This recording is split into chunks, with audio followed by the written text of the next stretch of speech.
All right, in this video, we're going to talk about a recent poll that was conducted by an online newsletter called PDX Today. PDX Today comes out with a daily newsletter talking about things going on in Portland, local events, news, just things that you would want to know, living in Portland or living in the Portland metro area.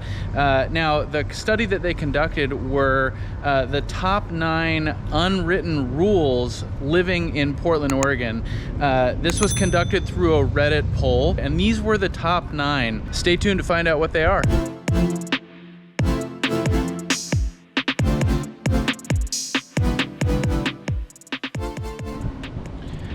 Hey, what's up everybody? This is Paul Clem with the Home Team Brokers coming to you from Portland, Oregon. And in this video, we're going to talk about the top 9 unwritten rules of living in Portland, Oregon. Some of these are a little more exciting than others. I was maybe a little surprised at some of the responses, but we're gonna talk about them 1 through 9. Now, if you're moving to a new city, right, you wanna learn about some of the nuances and differences in terms of culture, things that you can expect, and you don't want to look like an outsider. You want to start fitting in from day one, right? So being able to look at information like what are some of the unwritten rules when you're out and about on the town are certainly going to help you feel like you kind of know what you're doing a little bit, right? So if you are thinking about moving to the Portland metro area and you want to get more information like this, if you want to talk about certain areas, talk about the home buying process, what that looks like, especially relocating from out of state, give us a call, send us a text, shoot us an email, or click that link down below in the description of the video and schedule a Zoom call with us. Either way, we would love to help with your move to Portland.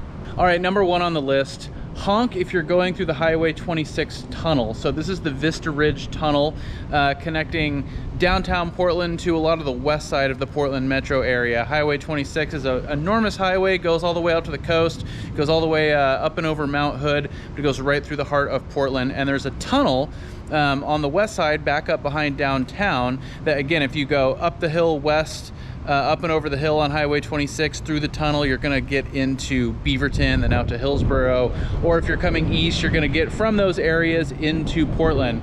Now, my whole life growing up, I can definitely recall driving through this tunnel and hearing people honking like crazy. I don't exactly know why. I mean, if you got kids in the car, it's kind of a fun thing to do, but it's definitely not something that you hear every time if you are driving through the tunnel. So don't feel like it's something you have to do every time. Don't be surprised if you are driving through the tunnel and you hear some horns honking. Probably not people honking at each other. It's probably just people having a little bit of fun. All right, next on the list is be kind to bicyclists. So this one is not all that surprising. Portland is known as, if not the most bicycle friendly city in the country, definitely one of, top 2, top 3, top 5 most bicycle friendly cities in the country. So everywhere you go, there's bike lanes, especially the closer into the city that you get, the more bikes you're going to see. So definitely if you are driving in a car, you're going to be, sharing the road with bicyclists, really kind of like it or not, one way or another. So it sounds like, this is the number 2 thing on the list of what people voted. Being friendly to cyclists, accommodating cyclists definitely is something that I think a lot of people are conscious of.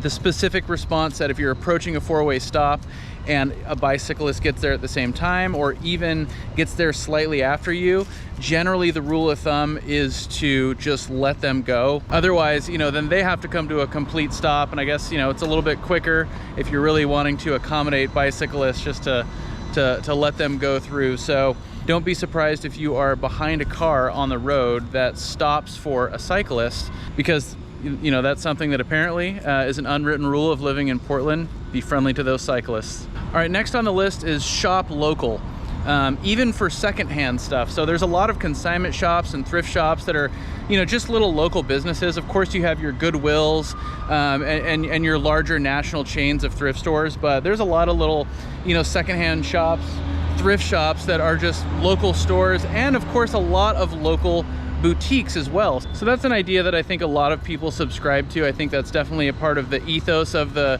consumer, especially people who are more in the city, more in the heart of Portland.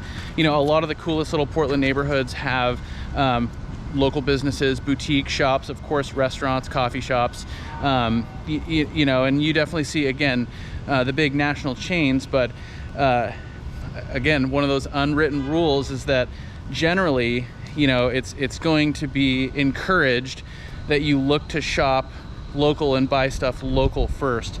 Now, is that really upheld? I don't know. I mean, especially with the advent of, you know, online shopping, you know, one click, get stuff the next day, you know, from Amazon, etc. I'm not sure that that is something that people adhere to as much. I mean, as things become more and more convenient, it's a lot easier just to order something from your computer than to step out your door. But if you are out and about on the town, if you know of a store that, you know, sells something that you're looking for, maybe go there first. The next unwritten rule living in Portland: no matter what happened in the off season, this next year is the Blazers' year. This is so true, and something that, you know, you look at the Portland Trail Blazers, they've had a ton of success in the last 10, 15, 20 years. I mean, I think they had like a 9-10 year streak of going to the playoffs, for example. You know, they always seem to kind of mess things up with trades. They can never get big free agents to come here. So definitely tough being a Blazers fan, but Blazer fans are known for being overly optimistic. We overvalue players, you know, no matter who we get or who's been on the team for, you know, only a month or two. You know, all of a sudden they become a fan favorite. And then when we trade a player away or don't re-sign them, everybody gets upset, even though it's not always necessarily in our best interest to keep that player on the team. So definitely overly optimistic fan base, definitely a fan base that is very, very passionate, you know, but we do probably tend to lie to ourselves a little bit. Nah, maybe just to stay excited, I'm not sure. Maybe because it's really the only major sports franchise that we have in Portland outside of the Portland Timbers. But either way, this next year is going to be the Blazers' year.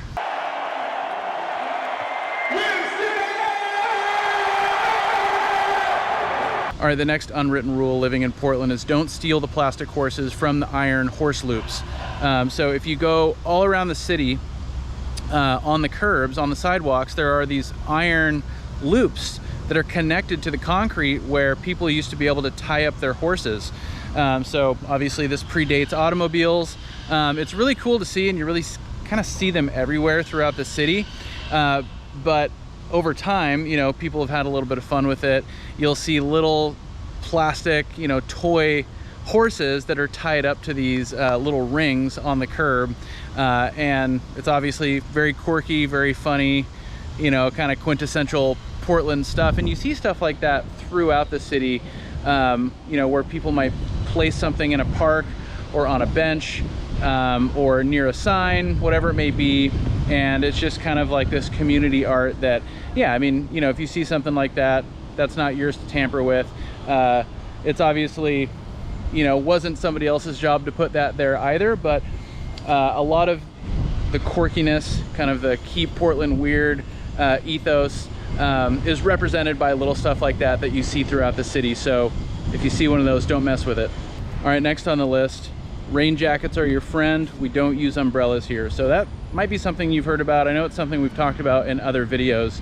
I don't know why. It's just something that it's not necessarily looked down upon or frowned upon, but people in Portland just don't use umbrellas. I mean, you're definitely going to see umbrellas when my wife and I go out for a walk or go out somewhere, especially with the kids. I mean, we're going to take an umbrella, but you really don't see that many umbrellas. And I mean, you know, it'll be raining one minute, not raining the next.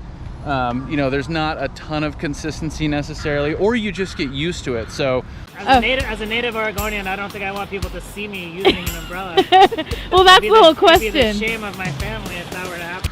You know, I think a lot of people have just come to accept the fact that, hey, you're going to get rained on a little bit, you're going to get a little bit wet.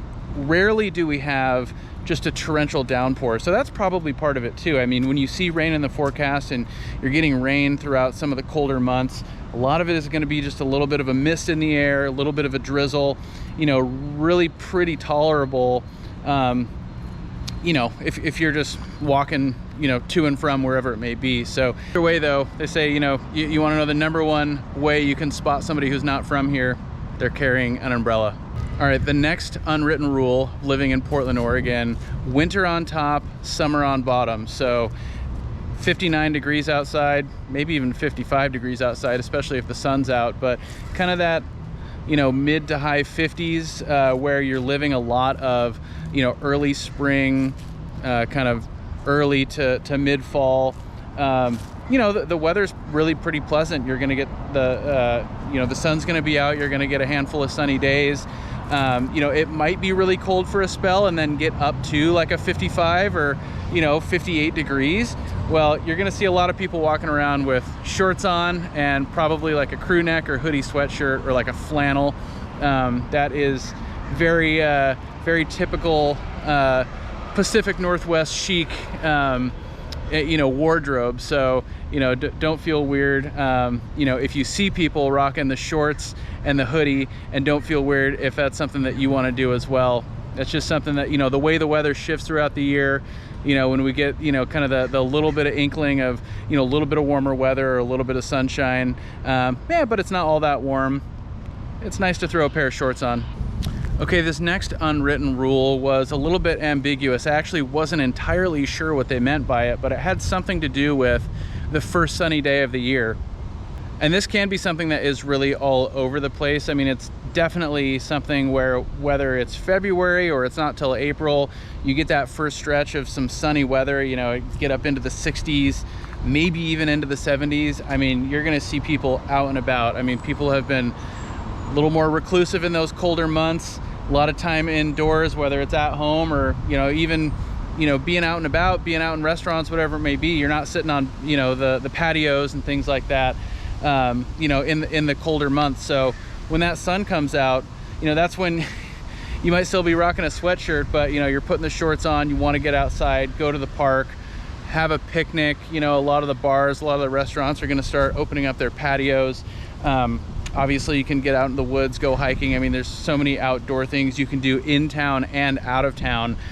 And the way they specified the rule, you know, what got upvoted on this Reddit poll was, you know, it's you're obligated to get outside on that first sunny day. And yeah, I think there's a lot of truth to that. Okay, last and finally, unwritten rule living in Portland, Oregon: we thank our bus drivers. So I haven't taken public transit in a long time, but for sure you do see a lot of people saying thank you to the driver. The other piece of that rule was off before on. So if you're waiting to get on, you let the people get off. It's not a mass merge, you know, getting on and off the bus or the MAX or the streetcar, whatever it may be. Public transit is huge. You know, you could live in Beaverton, you could live in Tigard, Milwaukee, Tualatin, you could be out in the suburbs. You know, you don't have to just be in the city to be utilizing buses or the light rail. And there's a lot of park and ride, you know, areas. So, you know, if you live near a park and ride, you can go park near a MAX stop, take the MAX into the city, whether you're going out for entertainment or you're commuting for work, whatever it may be. A ton of people do that. It's a very popular thing to do in the Portland metro area. And again, we have some really high rated, you know, really convenient and accessible public transportation. So if you are utilizing that, make sure to thank your bus driver and make sure to let people get off before you get on. So those are the unwritten rules. Just came out from this PDX Today publication.